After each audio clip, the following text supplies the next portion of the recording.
Coming up on iOS today, Rosemary, Orchard, and I are ready to show you how to clean up those devices IRL. That's right, we're taking a look at how to make sure you've got sanitized, beautiful devices in real life. Stay tuned. Podcasts you love. From people you trust.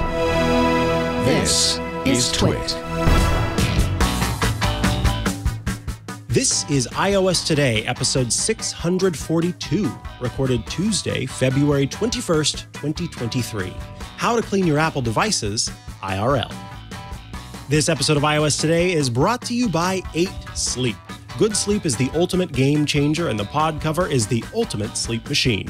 Go to 8sleep.com/iOS to check out the pod cover and save $150 at checkout.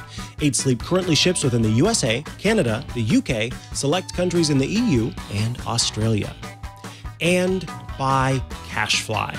CacheFly is the only CDN built for throughput, delivering rich media content up to 10 times faster than traditional delivery methods and 30% faster than other major CDNs. Learn how you can get your first month free at cachefly.com. Welcome back to iOS Today, the show where we talk all things iOS and tvOS, HomePodOS, watchOS, iPadOS. Basically, we love to talk about Apple's various platforms, the devices that run those various platforms, and give you some tips and tricks and all sorts of great information along the way to help you make the most of everything you've got. I am one of the hosts of iOS Today, Mikah Sargent. And I am the other host, Rosemary Orchard. Hey, everybody. Hope you're having a lovely day. I hope they are as well.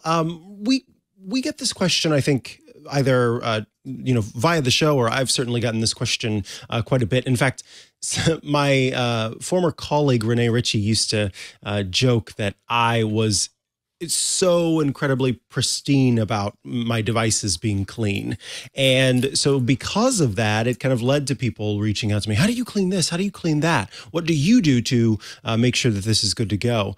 And over time, I have developed kind of my own set of methods that I use to clean my devices, but those are informed in many ways by what Apple suggests. So we thought today we could take a look about cleaning your devices IRL, meaning the physical part of cleaning your devices, and then later, not in this episode, we will take a look at digitally cleaning your devices, or kind of freeing up space, that kind of thing. So that's what today is all about. It's about cleaning your Apple products. Now, Apple has a very big guide that involves all sorts of different Apple devices. Depending on what device you're cleaning, what is involved with the device itself, you may see some different suggestions for how you should keep those clean. But what I found fascinating is during the start of the pandemic, shortly after the pandemic kicked off, I think while people were still wearing gloves around because we still weren't sure quite about the transmission method, there was kind of question about how we could clean our devices and make sure that they stayed clean. And what had been the suggestion leading up to this point was that you would have a microfiber cloth and you could, lightly dampen it. And then you could very lightly brush across your device and make sure that it was cleaned off. And it just felt like, okay, if we've got all of this stuff going on around us and we don't know how it's getting to where it's getting and what it's doing, what the heck? I can't just brush a warm microfiber cloth across it. I need to do more than that. And so Apple did end up updating its guide. And I want to just quote directly from the guide. It says, using a 70% isopropyl alcohol wipe or a 75% ethyl alcohol wipe, or, and they specifically mention the brand, Clorox disinfecting wipes, you may gently wipe the hard, non-porous surfaces of your Apple products, such as the display, keyboard, or other exterior surfaces. Don't use products containing bleach or hydrogen peroxide. Avoid getting moisture in any opening, and don't submerge your Apple product in any cleaning agents. Don't use on fabric or leather surfaces. So, if you had wondered, and again, many of you may have already been doing this, whether you could use something like a Clorox wipe, which are those sort of rough fabric wipes that are soaked in a Clorox cleaning solution, Apple has specifically said, yes, you can do that. You can also use 70% isopropyl alcohol, which is what I tend to use. Or if you've got ethyl alcohol, it can be 75%. And as long as you are cleaning the actual non-porous surfaces of your device, then you aren't running into any issues. The reason why bleach and hydrogen peroxide are both mentioned is because A, those are both common disinfectants that are used, but B, well, actually, I should say A is common disinfectants, and then A sub B is that hydrogen peroxide kind of really took off with the pandemic because of its cleaning properties, where some of the other methods of doing so weren't enough. Hydrogen peroxide was there to kind of fill in the blank. But then B is that those products have an ability to leach color out of a product. So if you are using those, you may end up kind of damaging the coating, damaging the surface of the device. So that's why they suggest not using either of those. Yeah, let's kind of talk a little bit about, Rosemary, your basic means of cleaning before we dig into some of these products that we're bringing to the table today. Yeah. So, I mean, the best place to get started, right, is with your device. Okay. So I've got my iPhone here and I've actually just taken it out of the case, because if you don't take it out the case, then there's all that gunk and stuff that gets like in around the edges and so on. And you're probably going to want to clean that out as well. And then I usually just start by just picking up not even a wet microfiber cloth. This one is bone dry. I keep these on my desk. They're great for cleaning my glasses. They're great for cleaning up any spills of liquid that I might have around, because I could just throw them in the wash. And I usually just start by, giving my phone a nice wipe and seeing what happens, because honestly, most of the time, my devices don't get all that dirty. So I can usually just get away with this. Now, I should note that there are two kinds of microfiber cloth that you can get. I mean, there's probably 1,001 kinds if you are looking for some. But the two different kinds that I've got, they're both from Amazon Basics. So I have a black one here, which has got like sort of textured little bumps all over it, which if you're watching the video, you might be able to see. And then I've got a yellow one, which is like a smoother weave. And these are specifically made for glasses. Now, Amazon sell these ones with the intention of you use them to detail and clean your car. I am not that pristine about my car, but I am pretty pristine about my devices. And I have to say that the glass ones do a nice job of cleaning off the front pane of my iPhone. And it's lovely and shiny. So that's definitely a win. Another thing that you could do, if, like me, you've got a screen protector on your device and things are starting to get gunky and grungy and so on, is you could remove your screen protector and replace that. A lot of them have got antimicrobial properties, which I've definitely pronounced incorrectly, but the stuff that wards off the germs and the bacteria, in theory, at any rate. And so if you take that one off and pop a new one on, then, that's something else that's been cleaned up. And it's a good opportunity to give your device a good clean as well. Other thing I'm going to mention, because this has happened to so many people I know, is especially if you've got a friend or family member who complains that their phone or iPad or whatever doesn't charge every so often, have a look in the charging port, folks. The number of times that people will shove their devices in gunky, dirty bags and pockets, and then you look in there and you go, oh my gosh, wow, that is just full of lint. And you pull out enough to make an entire bunny rabbit, which, as we're coming up to Easter, isn't exactly a surprise that there's a bunny nesting in your phone, but that would be why the charging port doesn't work properly. Even if you don't have that problem, because like me, you use MagSafe charging, it's definitely worth just having a quick look in there with a flashlight, and then be very careful when removing any lint. You don't want to be shoving any metal tools or anything in there, because there are contacts on the top and the bottom where the lightning cable goes in. And if you damage those, then that's it. You need a new lightning port, and Apple charge money for those. So be careful when doing that. But if you pop into the Apple store, then they can also help with that if you are having that issue. So yeah, that's where I would get started. Any kind of cases, including this one here, I usually honestly just pop them in a little bowl with some warm water and some washing up liquid and give them a bit of a clean, pop them on the side to dry, or maybe even pop them on the microfiber towel to absorb that moisture. And then, yeah, that's it. That's done. Obviously, if you've got a leather case, you're not going to want to pump that in warm water and washing up liquid, but you can usually And I will say usually pop that with a little bit of sort of leather cleaning fluid or similar, something that's probably designed for handbags and jackets rather than shoes and sofas. But if you are at all worried, then usually there's a little area near the bottom where it turns in, where you can actually do a tiny, tiny test with like a cotton swab or something with something like that to see whether or not it's going to damage the leather on these. But of course, if you're cleaning up your device, it might feel like you spent a lot of money on your iPhone case, but also maybe it's a good time to see if there's a new color out or something else that you're interested in, and maybe just upgrade your case. And of course, if you're my dad and you've got a plastic case, just throw it in the dishwasher. It'll be fine. I love that. I do have a leather case. I have used Clorox wipes on this as long as, and of course, anyone who has leather would scream. And if this was something that was meant to last longer than, say, 2 years, if I had a leather bag, I'm obviously not just going to be rubbing a Clorox wipe on the side of it. But this, as a case that is, used with the phone, and then it only fits this phone, and then it's done, I don't have a problem every once in a while wiping it down if I need to. But I find that, that's not a usual need for me. And as Rosemary has pointed out, that could, you set a reminder for once a year and you get a new case because you get to have a new fun color, but also then you're replacing the previous case.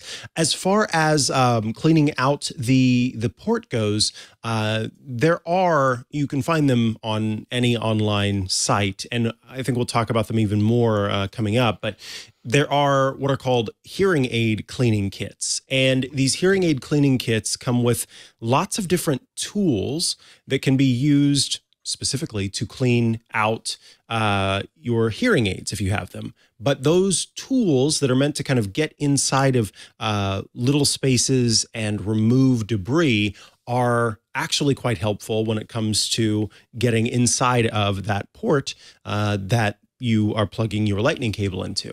So it's worth checking out some of those. They make some that have kind of like a little loop on the end, and you can use that loop inside of your port to be able to kind of remove lint that you happen to find in there.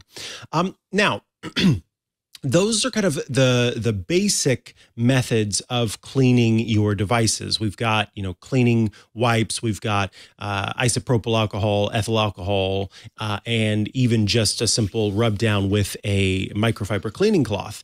But what if we're talking about microbes? What if we're talking about wanting to make sure that after we've been out and about and we've touched these different things, and many of us are cleaning our hands as we should be, but then we go and grab our phone and we did not clean off the phone or disinfect the phone before we started using it? Well, there are a few options available out there. And one that I wanted to mention is a product called PhoneSoap. These little UV baths start at about $80, or UV beds, I guess, start at about $80. And essentially what you have here is a UV light emitting box that you can place something inside of.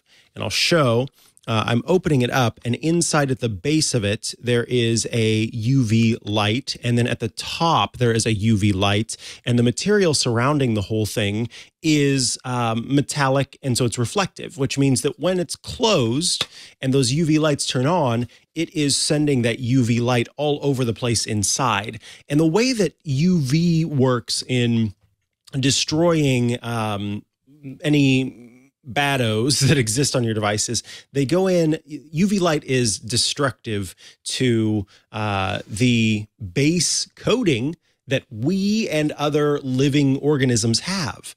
And so it will go in and essentially, at a simple explanation, break apart the base coating, which doesn't allow the organism to replicate and make more of itself and continue to create. And so it all ends up dying off.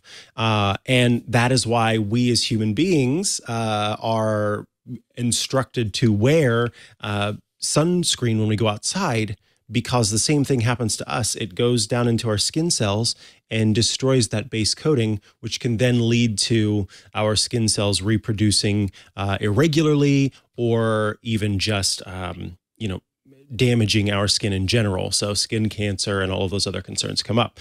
Same thing applies to tiny little microorganisms. And so dropping it in here, basically what happens is it's got a little trigger in the lid.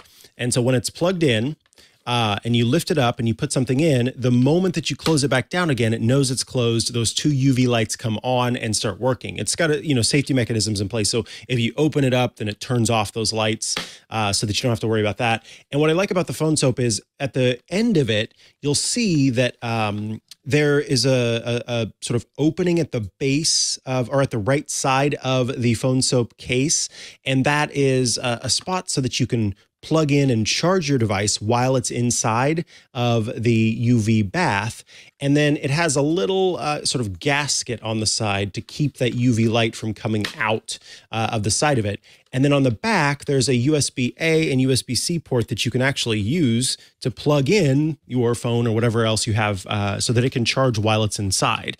PhoneSoap makes many different kinds. That's why I said starting at $80. But when the pandemic first kicked off, I had this in the living room. And so when I or my partner came home from wherever, first thing you do, pop it into the bed and lay it down, and then it would do its UV thing. And then I, move along after it's done. I will also use this if I want to clean an Apple Watch. I mean, basically anything that can fit inside is something that you can use the UV light to destroy the microorganisms with. So I found that it works for quite a bit of my smaller gadgets. And it, I can't remember exactly how long the process is, but it's not too terribly long. So once it's done, you're good to go. They make them small enough for phones, but they also have some that are big enough to fit tablets into. And then they also make some for the healthcare industry or for education, where, it can take a bunch at a time and UV blast away any of the baddos that are, crawling around on your device. So I have found this to be very helpful when, particularly with, if you've got the leather case on there, I can just throw this whole thing inside and close it down. It runs and then it's done. It's good to go. So that is PhoneSoap, which is then one option to use UV to destroy microorganisms. I'm going to take a moment, Mikah, because I feel like I sent you this message yesterday and your response to this was just the double exclamation mark reaction.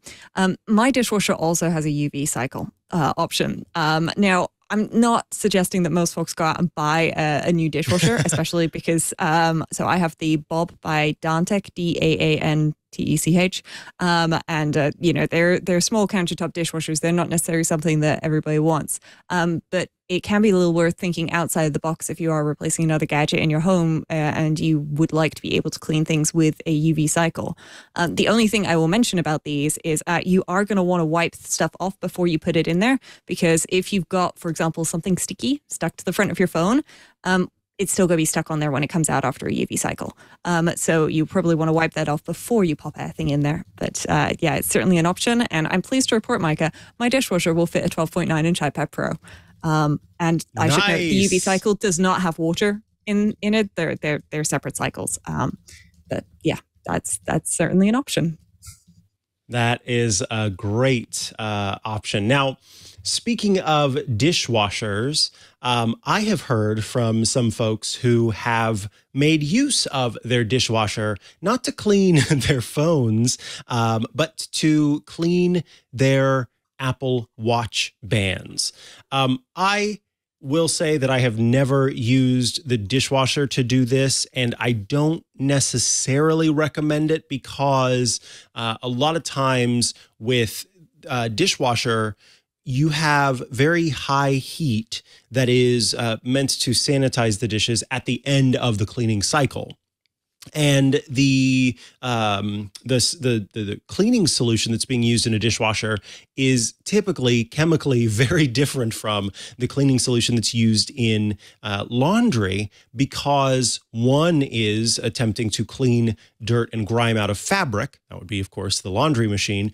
And one is meant to clean food and fats and oils off of hard, non-porous surfaces like porcelain and ceramic and plastic and metal. And so that means that the chemical processes are very different. And because of that, I don't recommend using, personally, a dishwasher to clean the straps if you're going to have, a little dishwasher cleaning pod dropped in there. Perhaps if it's without the pod, if you're just using the water and everything to do it, that might be different. Yeah.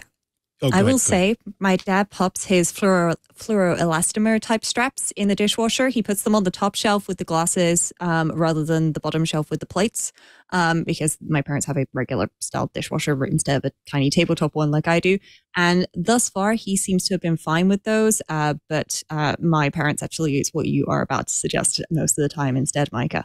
Though I will say, also, don't forget, good old nail scrubbing brush and some soap and a little bit of warm water, and you can probably get a lot of gunk off of those fluoroelastomer type straps, the sort of rubberized plasticky ones. They're pretty good at cleaning up that way. So what I end up doing is, say, once a month or so, I will gather all of my fabric bands, because I tend to use fabric bands of some sort. It could be nylon or everything but the leather bands, basically. And I have purchased some of these. They're called like delicate bags. They're sometimes called garment bags, but they're these very fine mesh bags that have a zipper, and you were meant to put your delicates inside, then you zip it closed and you can throw it in the washer, and it keeps it safe from other things that are in the laundry with it. So, if a zipper from your jeans is sticking out, the bag will help kind of protect it. So what I use these, I will take all of my fabric bands and I will unzip and toss them into this, close it, and then throw it in with a load of laundry. I do not then use the dryer for them. I do take them out and just let them air dry, simply because as much as possible, I try to keep heat away from any of this stuff. I don't want it to get melted. I don't want it. Basically, I just don't want that at all. So as much as I can, I will let these things air dry. But it's a very handy way to clean many of them at once without having to go through and kind of do the manual labor. There was it was a loop band that I had that I specifically wore when working out. And that one required a little bit more TLC of instead of using laundry, I soaked it in some water and dish soap and then actually used a little toothbrush on it to clean it all up, because those loops are pretty tall on the back of it. And so actually getting in between those loops and getting everything cleaned out was something that I wanted to do. But this little garment bag here has come in handy a number of times to clean, as I mentioned, multiple bands all at once. And I've never had any issues with doing that. Of course, I'm not throwing any bleach into the laundry or anything like that. It's just a standard laundry cleaning pad or cleaning pod. And everything's great. Yeah. I am just going to throw a random or seemingly random quick mention in. If you have an IKEA near you and you pop in at some point, they have something called a slib, which is a hanger that's got 8 grips. And the idea is you slide your socks in between. They are brilliant for drying Apple Watch bands on, because either you can like drape your Apple Watch through the holes, or you can clip it between the different sections, and it's $1.49 for 2 of them. So if you happen to have an IKEA nearby and you're popping in anyway, then it might well be worth a trip. So that once you've got your straps out of the laundry, which I use a laundry bag, just like Mikah said, you can get them for trainers as well. So if you need something bigger for, I don't know, say your foam laptop protection bag, then you could also get a larger one for that and pop those in as well. Beautiful. Looks like that I was about to add that, but Kevin's on it. It's even, Mikah. It's even dark green. Yes, I know. I saw that. I thought, oh, I got to have this. And currently on sale for $1 on my page. So nice. I might have to pick some of those up. IKEA also have the laundry bags if anybody needs to get some of those. Yeah, that whole series. I want one of everything. All right, let us take a quick break before we come back with even more suggestions for keeping your devices clean. But I do want to talk about keeping your brain clean, which is something you can do by way of 8 Sleep. We're bringing you this episode of iOS Today. We know good sleep is the ultimate game changer. Well, the pod cover is the ultimate sleep machine, so it'll help you change that game. Consistent good sleep can help reduce the likelihood of serious health issues. It can decrease the risk of heart disease, lower blood pressure, even reduce the risk of Alzheimer's. Yes, that's what I was talking about with keeping your brain clean. The more deep sleep you get, stage 3 sleep, the better, because that is the restorative stage of sleep. And 8 Sleep can help you get more of that level of sleep. Do you struggle to fall asleep or wake up in the middle of the night? Perhaps you even argue with your partner over the thermostat. Well, the 8 Sleep pod cover works hard all night long to improve your sleep, so you don't have to worry about any of that. It takes care of it for you.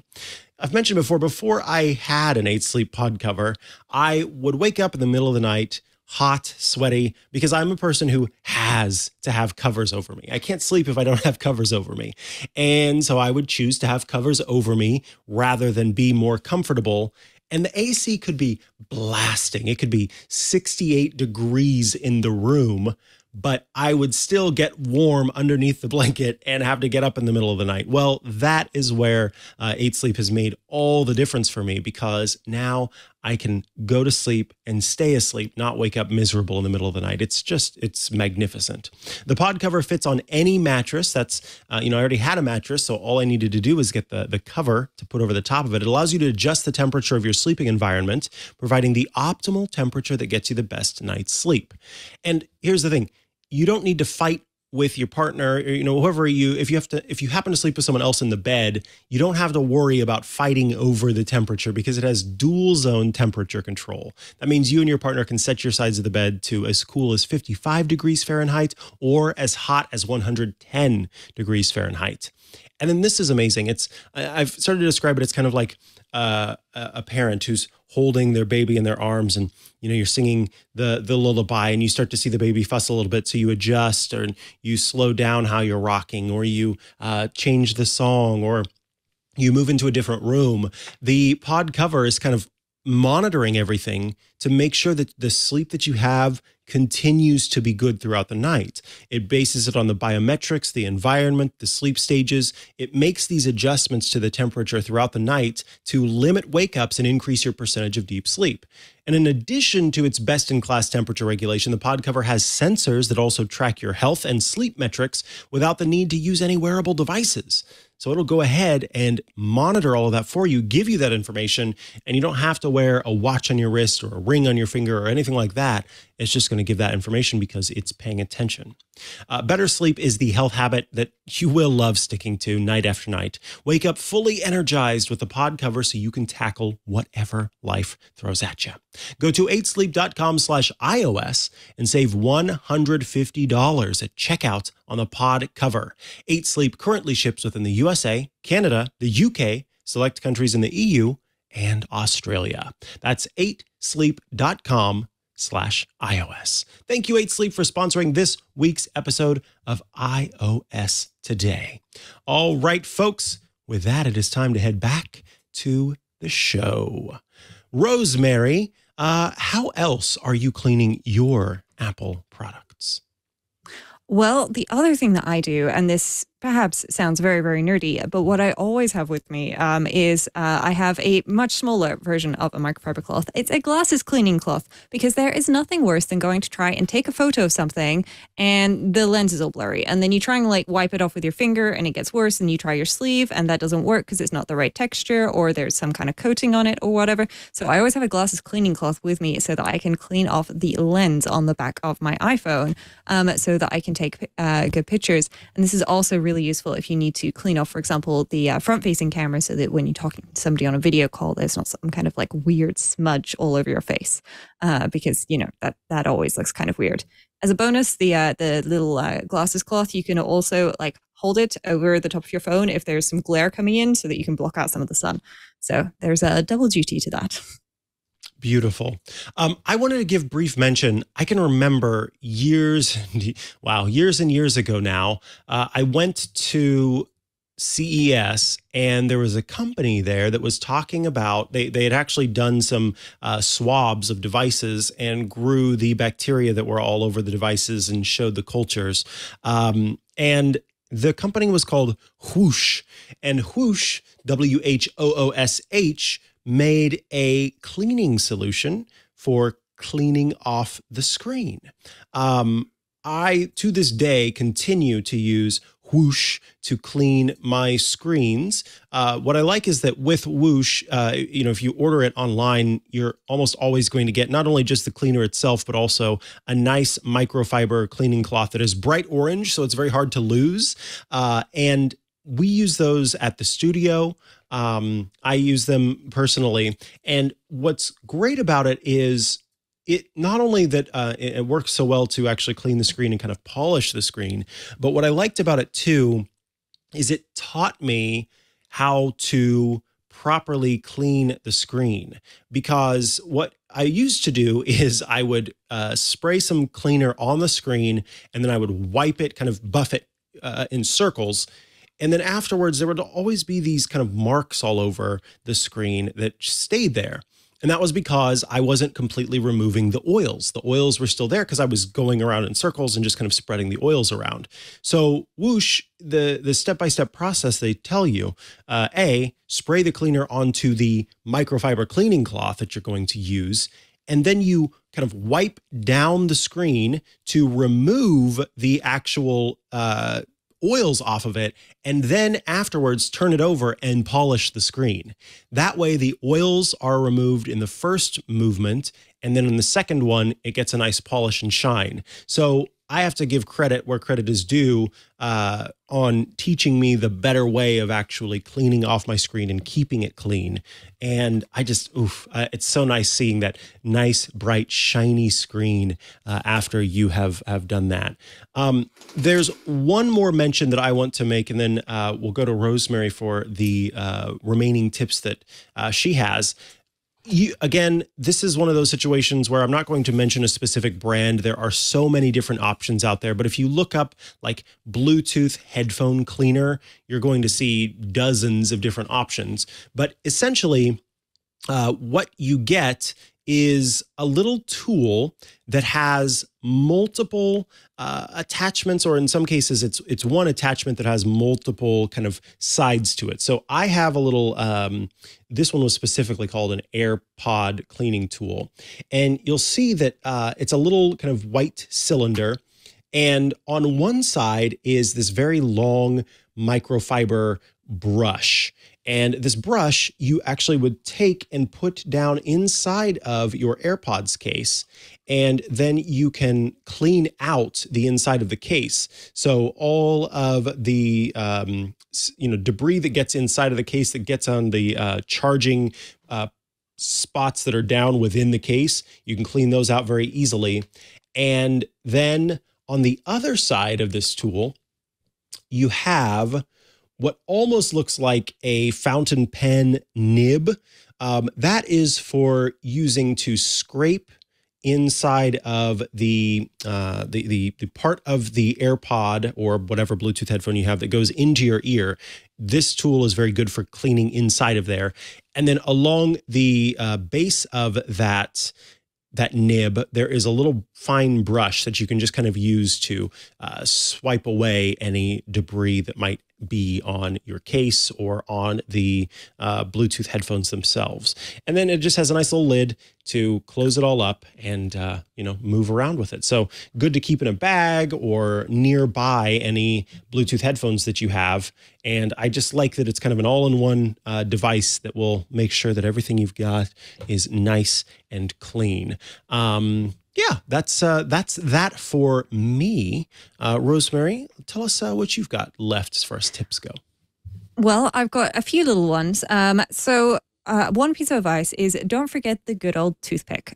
No jamming it into ports, please. People, do not do that. That's a bad idea, especially if it then snaps off. But if, for example, like me, you have an Apple Watch, then the sensor on the back of the Apple Watch, it's raised, and then there's a little gap around the edge. And you can do a pretty good job if you get if you've got a longer fingernail going around the edges there with your fingernail and cleaning that stuff out. But every so often, if you've been doing lots of hard work or lots of exercise and so, then you'll get a little buildup of skin flakes or gunk of whatever kind there, and it's not the nicest. So what I recommend is if you don't have long nails like I do, then you can actually get a toothpick, and I would recommend that you use a microfiber cloth or similar, and you put the toothpick through the microfiber cloth essentially, so you're making that nice sharp point, and then you can use that to sort of clean around the edges. Similarly, with a microfiber cloth like this, then you can actually slide that through where the Apple Watch band goes on, which I can't do because I'm trying to look at the camera and look at the watch and it's just not working. But I'll put this down so there's that as well, which I definitely recommend because it's not just the side that you see, it's the side that you don't see that you want to keep nice and clean, especially because these sensors are going to read your heart rate. The reason why I'm recommending using a microfiber cloth on that toothpick, by the way, is because if you push too hard, I hope that you won't pop the back of your Apple Watch off. But if you've got a much older Apple Watch and it's been through some times, it may end up being damaged, and so I really don't want you to damage your devices.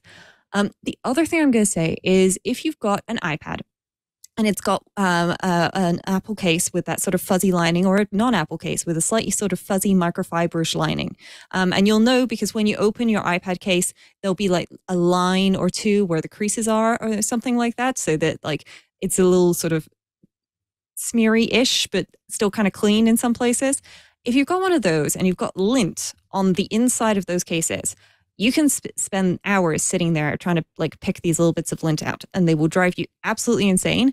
I highly recommend getting a lint brush, not a lint roller with the sticky tape, but a lint brush, which is like sort of a velvety type material that goes in a particular direction, and then you drag it. I found one on the IKEA website. I don't know where else you could get them in the US. I presume Target, Walmart, that sort of place.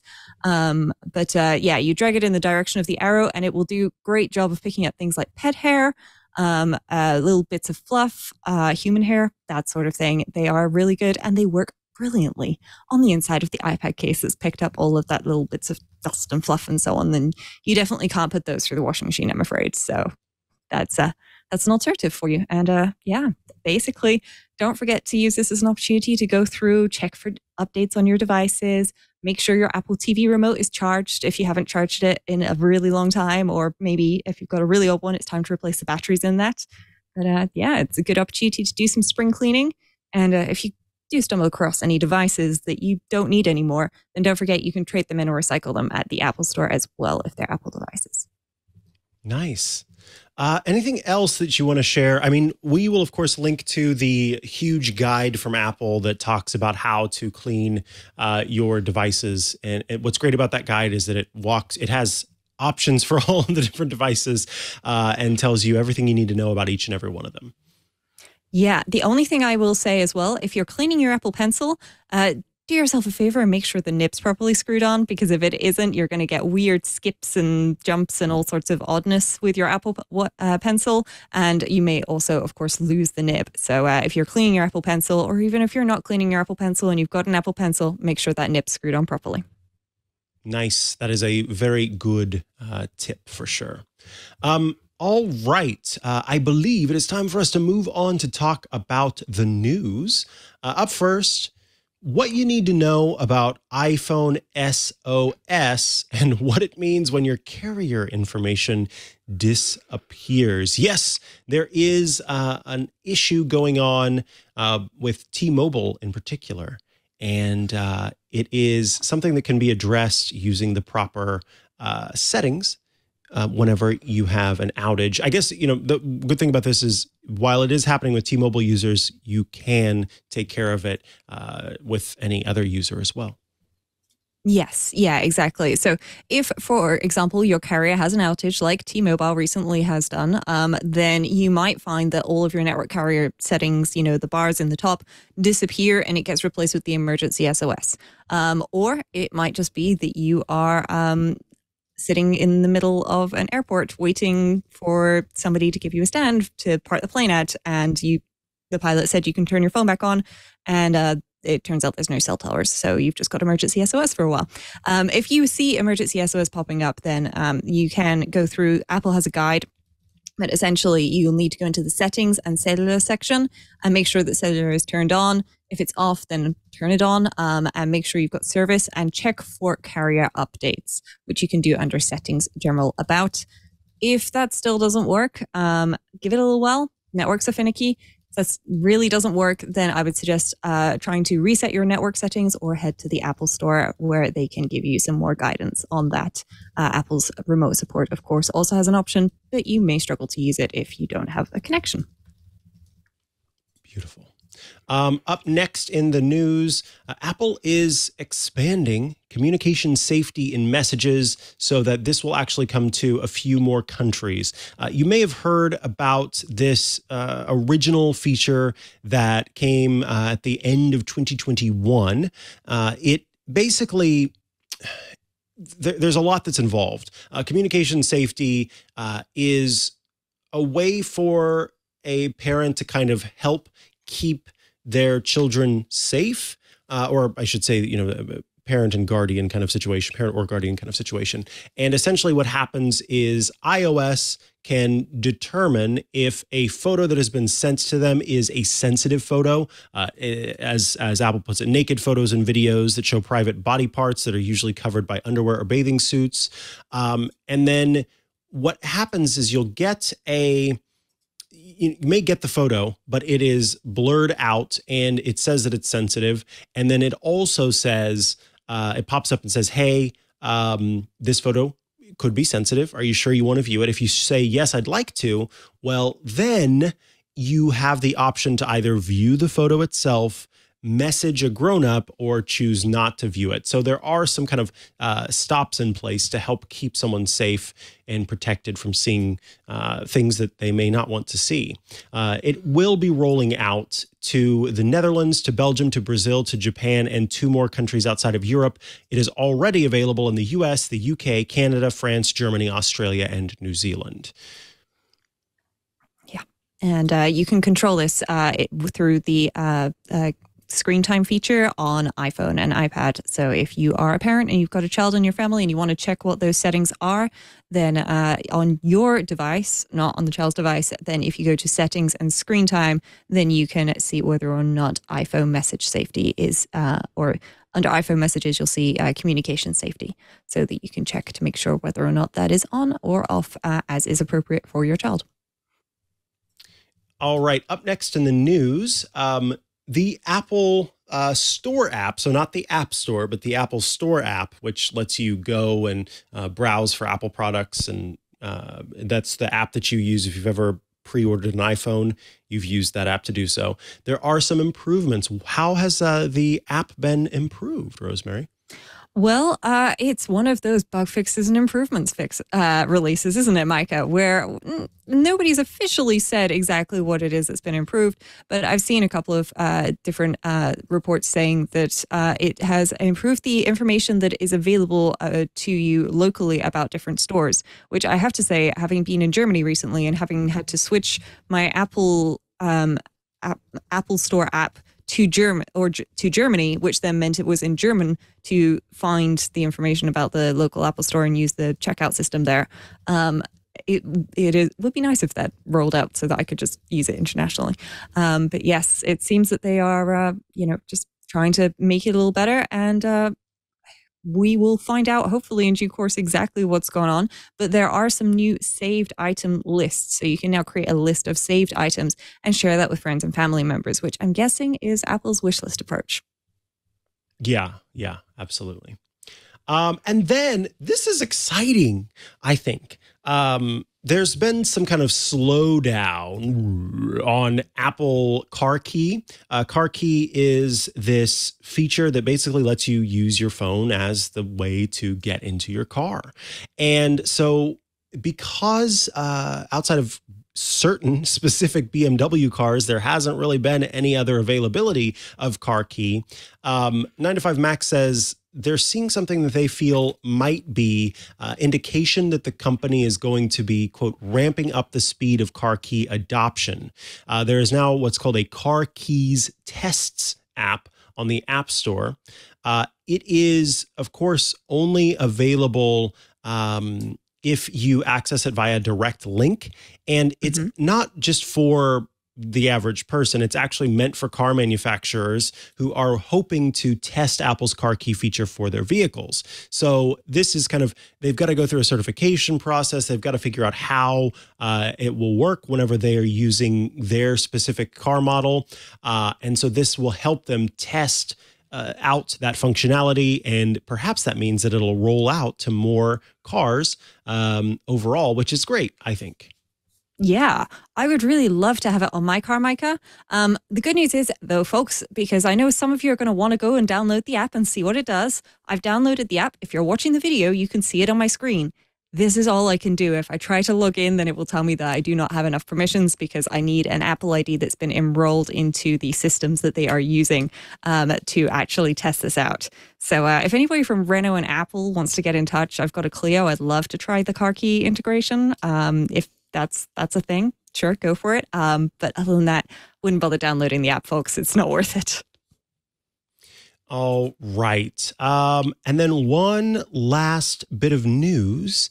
This comes from Apple directly, which has brought up the fact that researchers are looking into heart health using the Apple Watch. And I think is just an overall kind of rundown of how Apple Watch can be used in heart health tracking and in heart health research.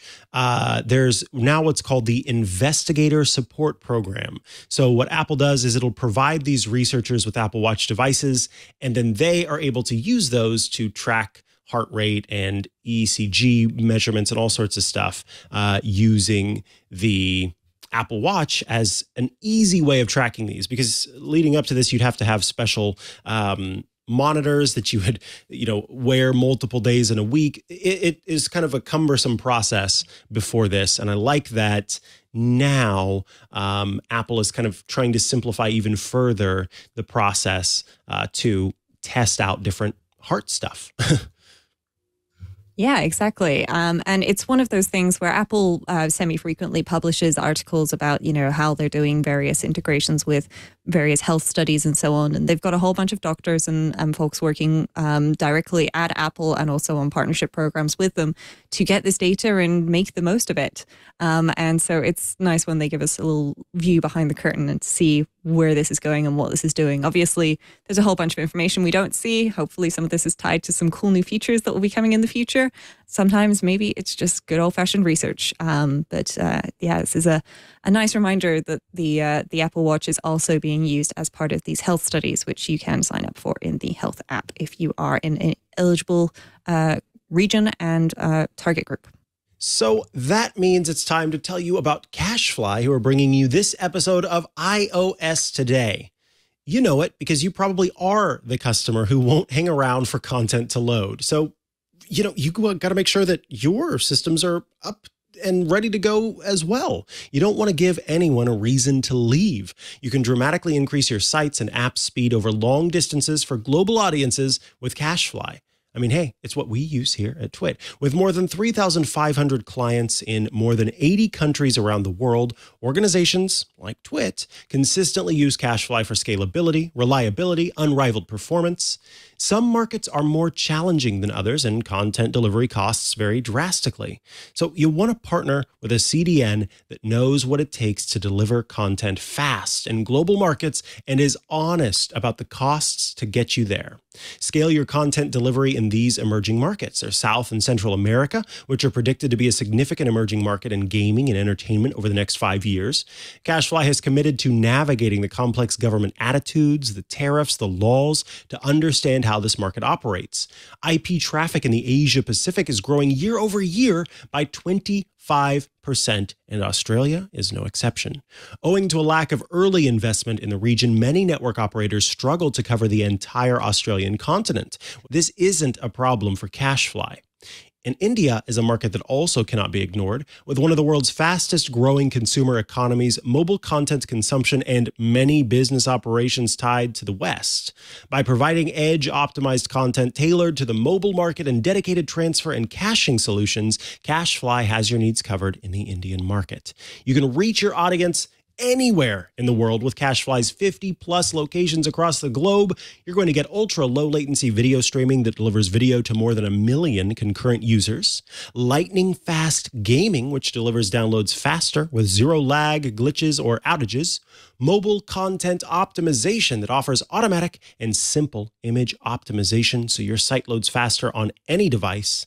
Plus, never pay for service overlap again. Get flexible month-to-month billing for as long as you need it and discounts for fixed terms once you've figured everything out and you're happy. Design your own contract when you switch to CashFly. So how can we at Twit say all of this? Well, we've been using CashFly for more than a decade here at Twit, and honestly wouldn't have it any other way.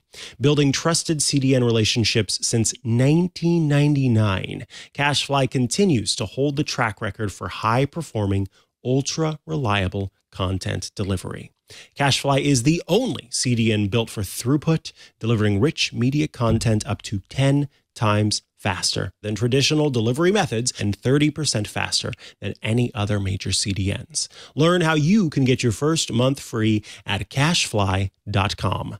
That's cashfly.com. Thank you, CashFly, for sponsoring this week's episode of iOS Today. We are back from the break, and that means I can hear the music. It's time for Shortcuts Corner.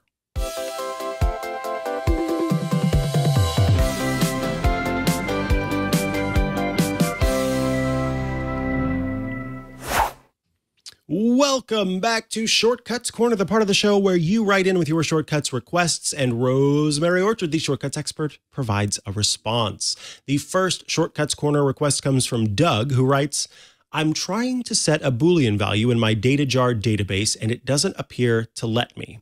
When I select type on the set value, it only shows text and file and ask each time. I'm trying to make a shortcut clear the value if it is true and set it if it is currently false. Here is a picture of me with, and then we've got someone paying the pet tax, new kitten Loki. And so Loki has shared a photo, Doug has shared a photo of the new kitten. Congratulations on the new kitten. Hello, Loki. Oh, what a sweet kitty. So yes, we've got some what's the word I'm looking for? Some logic stuff going on, right? We've got is it true? Is it false? And what do we need to set or not set?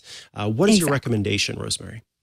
Well, I'm just going to give folks who aren't sure what we're talking about here yet a little brief overview. So DataJar is an app where you can store data and use it between shortcuts. Because if you have a variable that you create in a shortcut, so that's a piece of data, when the shortcut ends, it just disappears and that's it. It doesn't exist anymore. So if you have, for example, something that you want to turn it on and then turn it off again, like a holiday status at work, then you'll need a place to put that and store it so that you can get it when you next run the shortcut, so that you'll know, oh, it's on, so I'm going to do this, or it's off, therefore I'm going to do that. And when you add a value in DataJar, then you've got options for text, number, Boolean, which is true, false, file, a list, and a dictionary. So a dictionary is, you've got this and it gives you that piece of information, or it gives you all of this kinds of information, whatever it is you need. So what I did to start with is I created a very simple test Boolean, which I've just called my key is set to test_Boolean, and I set it to false. And I've set the type to Boolean as well. Boolean happens to be purple. I don't think Simon did that specially for me, the creator of DataJar, but the app is free to download if you want to give it a try, and it's got some lovely purple in there. So what I'll just do to start with is I'll actually use the get value. And I'll just have to tap to close out of this because I've got a little bug where the keyboard sticks around on my screen. And so now when I use the get value for DataJar action, I popped in test Boolean and voila, it's giving me the fact that this is false. And so now what I can also do is if I go into the app section and I scroll down and I look under data jar, then I can also see that I've got options to set my value as well as get my value. I can also just view the value where I'll pop it up on screen and I can get the type of the value and so on and so forth. I can also check if a value exists, which might be useful, but that's not what I want to do here. I want to set the value. And so what I'm going to do is I'm just going to start by setting it to the same thing again. So this won't actually do anything, but this will give me an opportunity to explain the next bit. So if I just pop back into data jar, you'll see it still says false. So if I expand the set value action, then you can see that I've got options to store this as automatic text and file. And this is what Doug was talking about. I've also got the choice to overwrite if I want to, set something where there might already be a value, then I can say, yes, I want to overwrite it. Yes, but not if it's a list or if it's a dictionary, because a list might have 20 things in it. And if I accidentally set it to the word cat, I've lost the 20 things in my list. Or no, or ask each time. And then if I'm storing a file, I've got the file name property. So Doug wanted to know, how do you set this to, the other thing to what it is? And honestly, it really depends on what you want to do. What I usually do for this is, because I've been doing this for so long, I have a little dictionary in Shortcuts, and this is a Shortcuts dictionary, to be clear. But you could actually use a data jar dictionary for this as well if you wanted to. And what I usually just do is I add this dictionary right at the top. So the dictionary is the first thing in my list, and then I add a Boolean, and then I add another Boolean. And I change my second one to true, and I set the key for the first one to false, and then I set the key for the second one to true. And then what I can do is I can either use an if statement to figure out which one I want, or in this particular case, I will just tap on dictionary. And if I go to the bottom, then I can say, I want to get the value for the key true. And I just type the word true in there. And now when I run this and go back into data jar, you'll see my test Boolean is true instead of false. So it really depends on what you're trying to do. If statements and other things, filtering files, they can output Booleans. But once you've set something as a Boolean in data jar, it tries to be smart about sticking with that. So you can, just hope the fact that it's already a Boolean, if you give it a 0 or a 1, those are falsy and truthy. 0, because it has no value, it's nothing, is false. And 1 is usually true. So that ought to work as well. And this is just a really useful little app to store all sorts of things in there. I've got focus modes that I've been playing with, some messages that need to be sent later, airline check-in where it'll tell me for Delta, I can check in 24 hours in advance. With Lufthansa, it's 23 hours in advance. And I use all of this as part of Shortcuts. So it's a very useful tool if you are looking to have some data somewhere, and somewhere pretty that you can get to on all your devices, that you can then use across your Shortcuts whenever you need, without having to sit down and try and type it all in on a tiny little iPhone screen. That is a very good tip. And then Michael has written in, hi, I have in my house a series of general Wi-Fi light switches that work with the Smart Life app, as well as smart plug connectors with VSync. Why? Well, for the most part, anything not related to be used with the Home app or Apple approved is a lot cheaper to buy. And second, because they simply work just a Wi-Fi connection, and that's it. No hubs, no interconnectivity or anything else.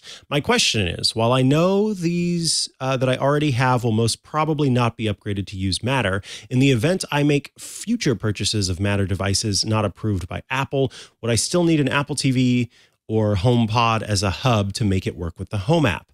I ask this question because I live in a 2-floor house, and in my country, we build houses with cement blocks and concrete, so understandably, one hub will not suffice, not even on the second floor, where all the rooms are, will one hub be enough, I think. As much as I love Apple, and believe me, I do, I simply will not pay extra for Apple-approved home devices. Michael. So Michael is essentially asking,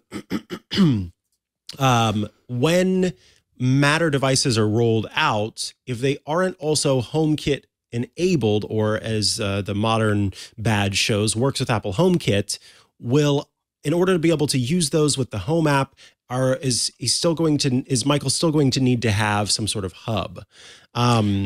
So yeah, Rosemary, you put this in Shortcuts Corner, so you clearly have some thoughts related to Shortcuts Corner.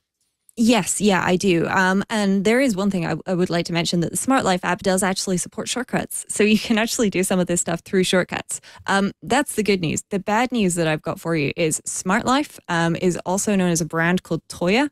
And they are a very large Chinese company who will sell / almost give away their software to anybody, and you can put anything on any device.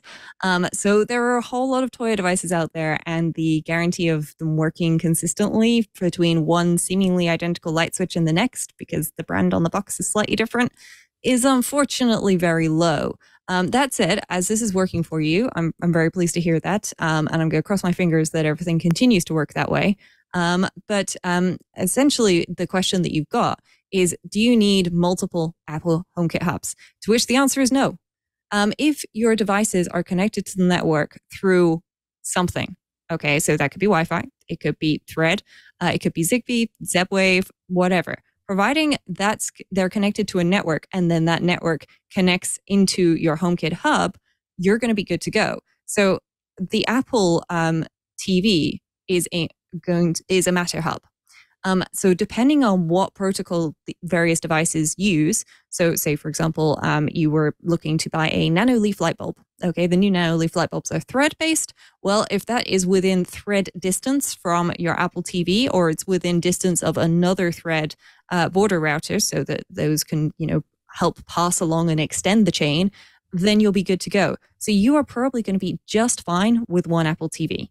That said, I would warn you, HomePods are like triples, HomePod minis in particular. You get one, and then suddenly there are HomePods everywhere. I personally find that they're incredibly useful devices, and I appreciate the fact that Amazon is not then trying to sell me something after I've asked what the weather is like. Would you like an umbrella with the side of rain that you're having today? Not really, no thank you. Yes, I'll give you the little warning about the HomePods being like triples, but you should be just fine with one Apple TV, though you may find that you actually enjoy the experience so much that you get another Apple TV for another room in the house. All right. And with that, it is time to move on from Shortcuts Corner to our feedback and questions. Our feedback and questions up next. All right. We have made it to the feedback and questions section. And, there have been a lot of people who responded quite nicely to our last episode 641, where we talked about Mastodon apps for iPhone and iPad. Rosemary, do you want to tell us about some of the responses we got? Yeah, so we had loads of feedback, and I just picked out a couple to share with you all, because you can tag us at iOS Today at twit.social if you want to send us feedback, and we will get it, and it all lands in the show document, as evidenced by the few that I've picked out. So iGuys 7200 said, thank you for doing an iOS episode on Mastodon. It's appreciated, which was lovely to hear. And Simon sent us a little bit more detailed feedback saying, I think there are a lot of really good Mastodon clients. I'm really struggling to nail down one. I've got 4 on the go at present, and all great in their own way. I look forward to listening. So yes, I'm really glad that that came at a good time for you, Simon, and fingers crossed you sorted that out now and you figured out which one or ones you're sticking with. And Karthik, I'm not sure how you pronounce your name. I'm very sorry about that. Said, so awesome to see iOS Today at twit.social showing how to use Mastodon apps. Amazing to see more and more transition to a better social media. So there we go. Apparently, folks are enjoying Mastodon. We had quite a bit of feedback from various other people as well, who had said that they were, signing up for accounts, and they've started following the iOS Today account, which is good. Which it tweets out all of the new episodes as soon as they go live. So it's worth following just so you can get that download instantly if you want. All right, I've got to stretch for this one. Everybody settle in. Here we go. This comes in from Swede Person. And it says, I love your show and hope that you can help with this iOS head scratcher. I have an Apple Watch and an iPhone 3rd gen. Both are always running the latest software. I run a small company whose machinery has to be checked every 2 hours. I decided it would be a good use of the watch to have it reach out to me every 2 hours so I can check the machinery with a tone and or a vibration or something. So let me confirm that I have done the machine check by tapping a done button. Give me the option to tap a stop button if I don't need to monitor the machine anymore, or give me the option to tap a button that continues to the next 2 hour period. Here is the weird part. I wanted to not involve the phone, but rather interact with Siri on the watch alone to set up the timer with VoiceOver on.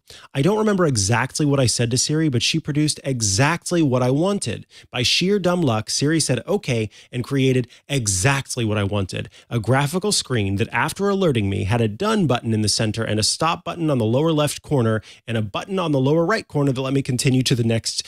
Okay, this is getting wild. Let me continue to the next 2-hour period.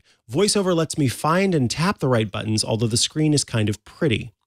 I used it for a couple of days and then stopped one day because I didn't need it. The sad part is that I did not make a mental note of what I had said to Siri and have since been unable to recreate what I said. It must have been simple because I said it in one breath, literally, randomly said that one sentence. I don't know if I asked for a timer or reminder or used any specific logic and was surprised to find the button to continue to start another 2-hour period after tapping done. I did not interact further with Siri after it simply confirmed it had done it. It is perfect since I don't need the watch to interact with the phone or even have it nearby. What did I do? Well, my guess is you dreamed a dream in time gone by. This seems like I know you're going to tell me differently, Rosemary, but it sounds like you wanted this thing so much that you just dreamt it. Anyway. Yeah.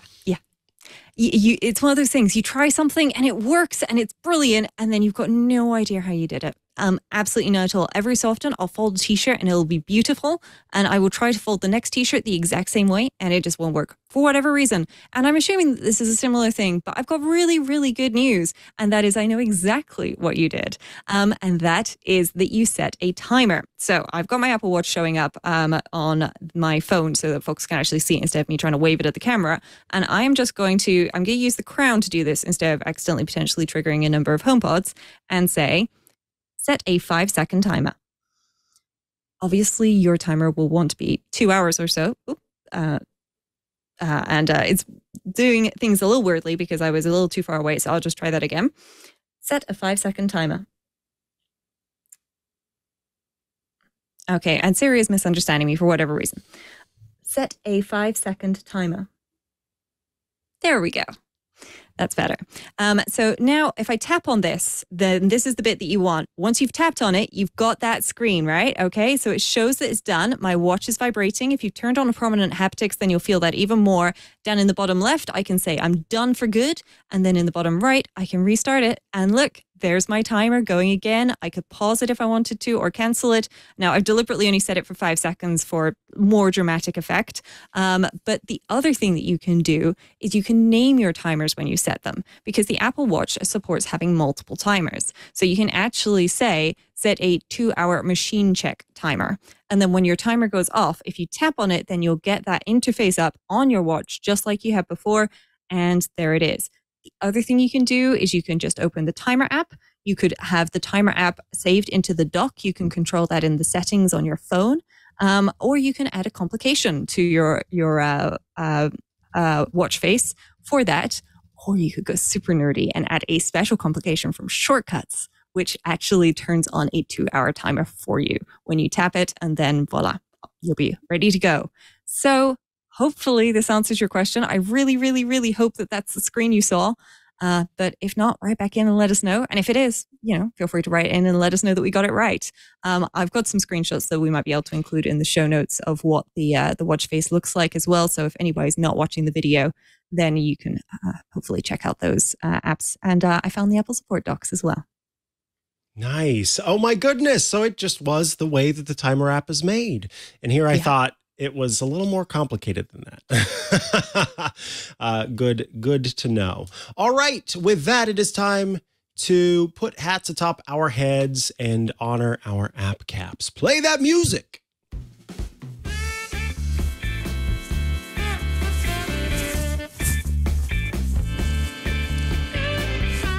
This is the part of the show where we wear caps atop our heads to honor our app and gadget picks of the week. These are the apps and gadgets we are using now that we want, or have used at some point, that we want to share with all of you.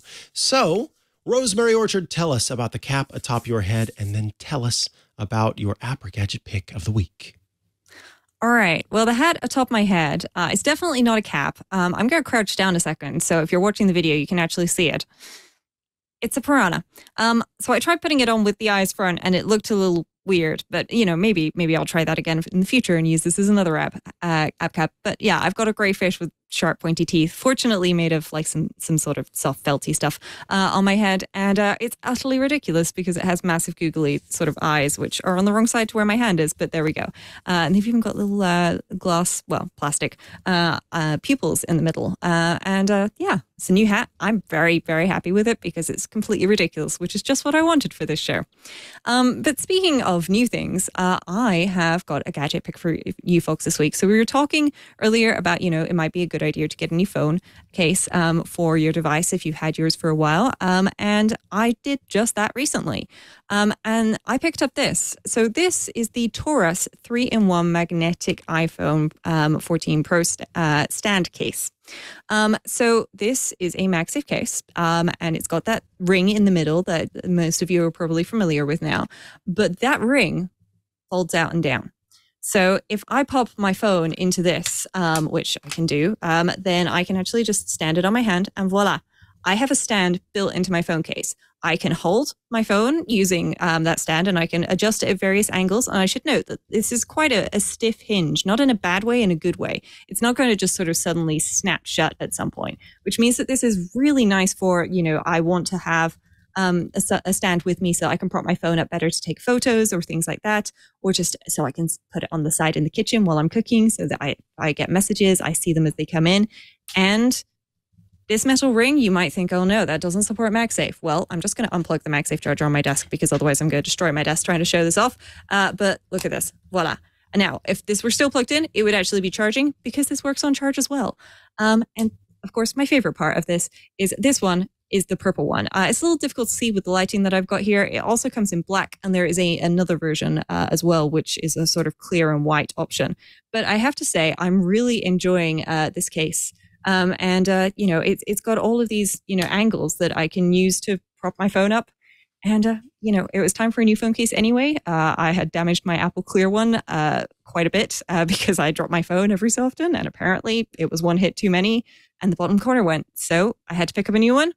And you know what, folks? I'm definitely recommending it. So the Taurus 3-in-1 magnetic iPhone stand cases are available on Amazon. The recommended retail price is about $36.99, but you can probably get it a little less on sale as it pops up. And it's got a built-in case, and I can still put a MagSafe pop socket on the back if I want to. So certainly worth looking at. It's currently showing at $52.99 on the Taurus store. So definitely check the Amazon link that we'll include in the show notes as well to see if you can get a little cheaper if you're interested. But full all-round protection on this case, and happens to be purple. MagSafe stand, what's not to like? I, first of all, love that we both chose sharp-toothed animals for our caps today.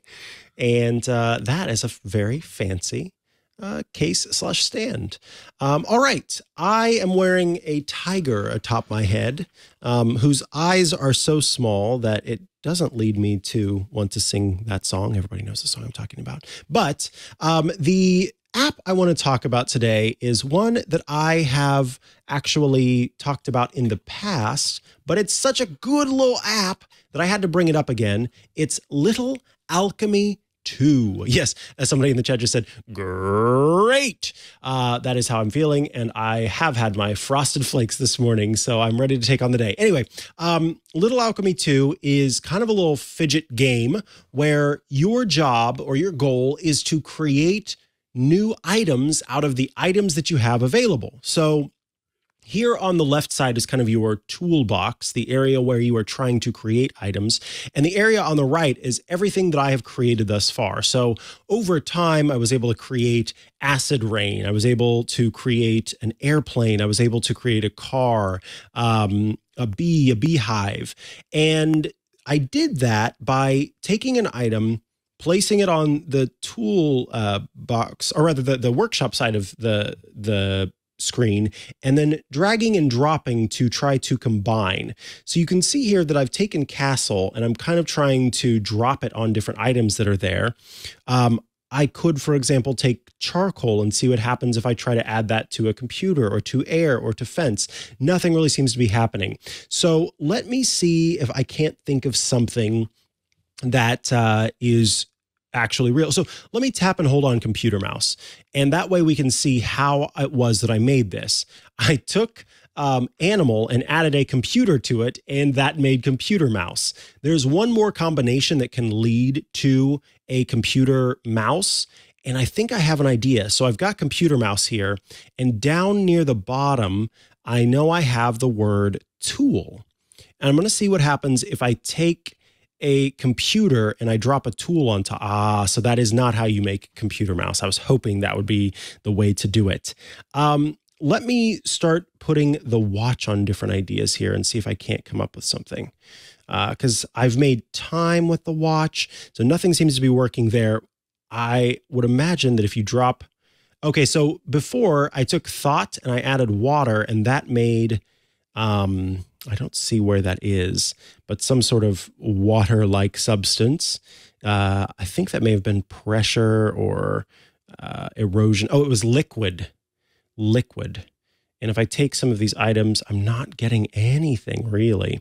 But what's fun about this, I feel, is that you get these little moments of cleverness that come about as you're playing it. So you mix some things together and then suddenly you go, oh yes, of course, if I take a farm and I add human being to it, that makes a farmer. Or if I take love and add, I don't know, again, a human to it, then I get relationship. That might be one of the options. And you start out with these base ideas like energy and evil and electricity. Well, actually, electricity is not one of the base ones, but I think water is one. Darkness ends up being an option. I'm surprised that when I add darkness to computer, I don't get something like a scary novel or something, like a horror book. But I think I have... I'm trying to currently create a writer because you can get little hints. And so this is where money comes into play. This is you can download it and play it. But if you want to get special stuff, you can either watch a video to get a hint, or if you have research points, which you can purchase, then you are able to learn a little bit. So there's parachute is a word and an item that I can make using stuff that I already have. So I'm curious, perhaps an umbrella, and let's go with wind. No, an umbrella and wind does not a parachute make. What about an umbrella and an airplane? That might make a parachute, and it does indeed make a parachute. So now I've got parachute. It is when the item disappears like that, if it just suddenly goes away, that means that it is at its final. That is, you've added the things together to make the very last thing that you can make with a parachute. So basically, I can't take a parachute and add something else to it to make something new. But there are 5 other ways to combine these items to make a parachute. So I can try to think about other ways that a parachute might come about. So perhaps an air and air and an umbrella would make a parachute. Let's see. No, I was wondering doesn't. if you could use the butterfly with something, because the butterfly flies. A butterfly and a parachute, an umbrella, that didn't do it, unfortunately. Butterfly and air? Butterfly and air, no. Oh.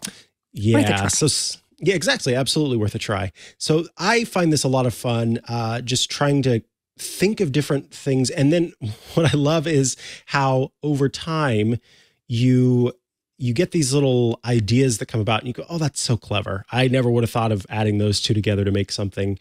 And when they do get added together, I just, I don't even know what that is.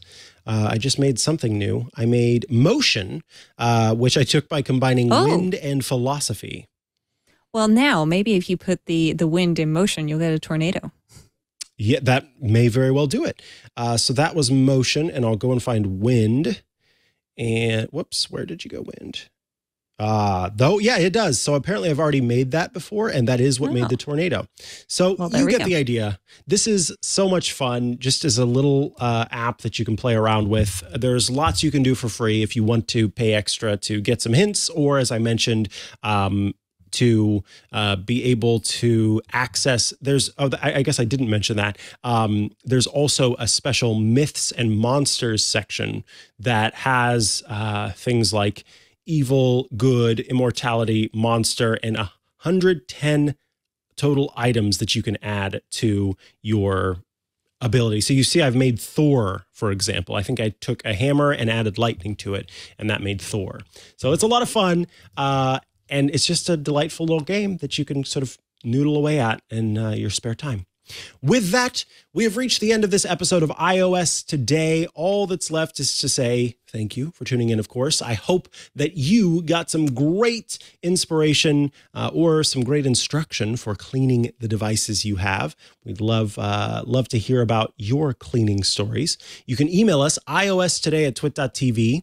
That is one way to reach out. We have many ways to reach out, including iostoday@twit.social.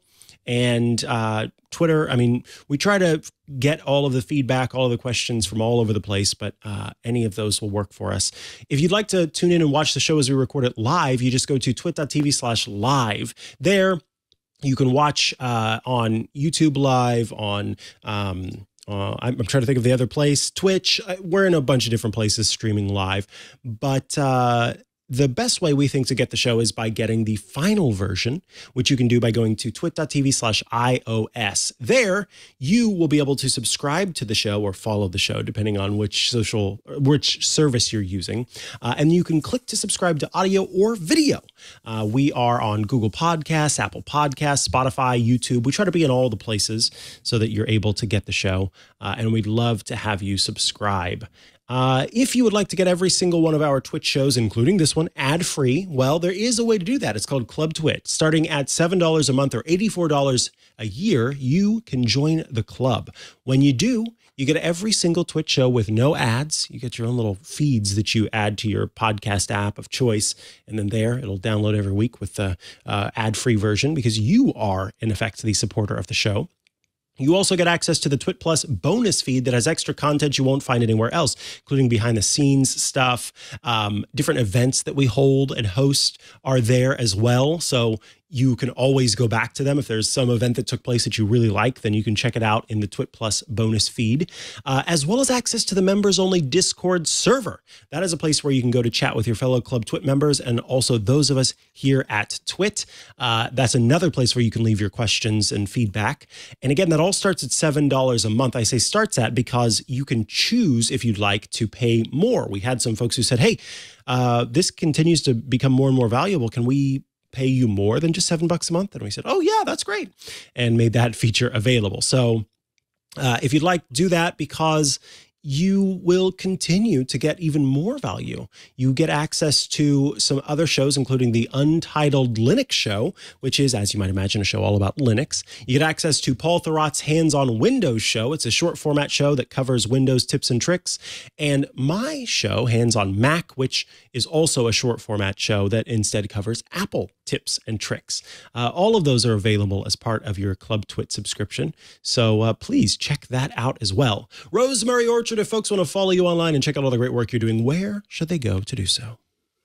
Well, if you head over to rosemaryorchard.com, that's got links to all the places you can find me online, including the username rosemaryorchard at micro.blog. And of course, you can also find me on Mastodon, rosemary@snailedit.social. And if you are a Club Twit member, then you can find me hanging out in the iOS Today channel of the Club Twit Discord, because there's some awesome people in there who are looking at some really cool stuff. And apparently my phone case today has inspired some thoughts already. So I'll have to see where that goes. What about you, Mikah? I am at Mikah Sargent on many a social media network, where you can head to chihuahua.coffee. That's CHIHUA.coffee, where I've got links to the places I'm most active online. Thank you so much for tuning in to this week's episode of iOS Today. We will see you next week for another episode. But until then, get to cleaning, folks. We want to see those devices sparkling. Goodbye. Hey, what's going on, everybody? I am Ant Pruitt, and I am the host of Hands on Photography here on Twit TV. I know you got yourself a fancy smartphone, you got yourself a fancy camera, but your pictures are still lacking. Can't quite figure out what the heck shutter speed means? Watch my show. I got you covered. Want to know more about just the ISO and exposure triangle in general? Yeah, I got you covered. Or if you got all of that down, you want to get into lighting, making things look better by changing the lights around you. I got you covered on that too. So check us out each and every Thursday here on the network. Go to twit.tv/hop and subscribe today.